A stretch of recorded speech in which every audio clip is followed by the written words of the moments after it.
Hi, my name is Caitlin Torres, and this presentation on predictive models for diabetes was prepared as part of the HAP 671 course in spring 2022, taught by Dr. Farouk Alemi at George Mason University, the Department of Health Administration and Policy. In America, about 34.2 million people have diabetes.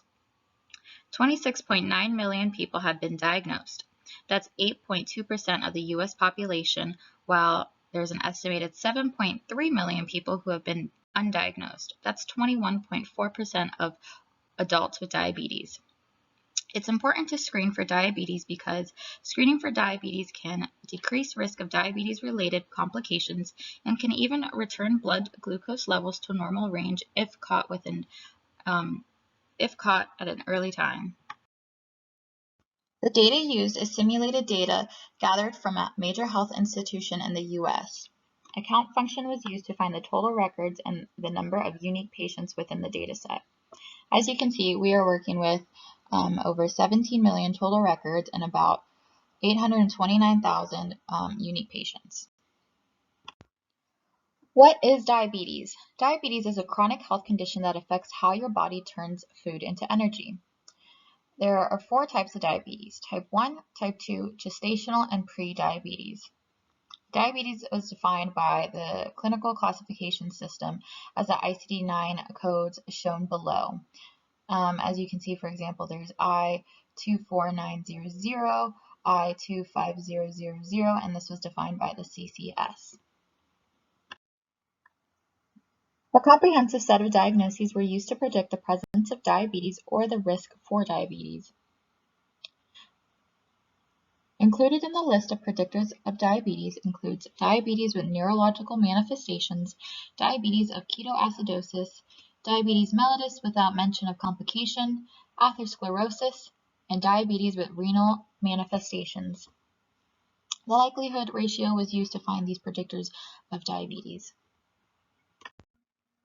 The following predictors are diagnoses that usually occur with diabetes or have the word diabetes in their name. As you can see, there's polyneuropathy in diabetes, diabetes with ophthalmic manifestations, diabetes with neurological manifestations, diabetes with hyperosmolarity, diabetes with ophthalmic manifestations again, but type 2, and proliferative diabetic retinopathy.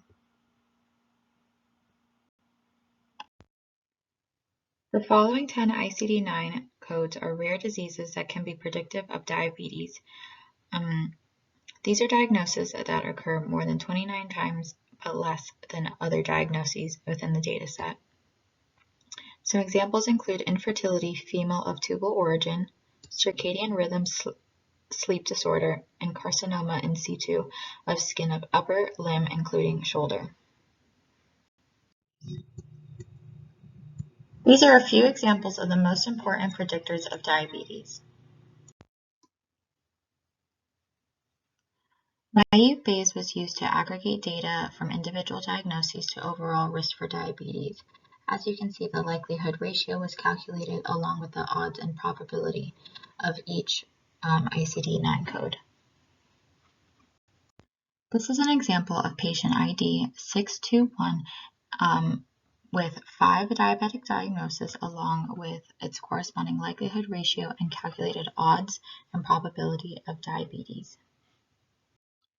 Cross-validation is done to test accuracy and appropriateness and to determine the effectiveness of your model.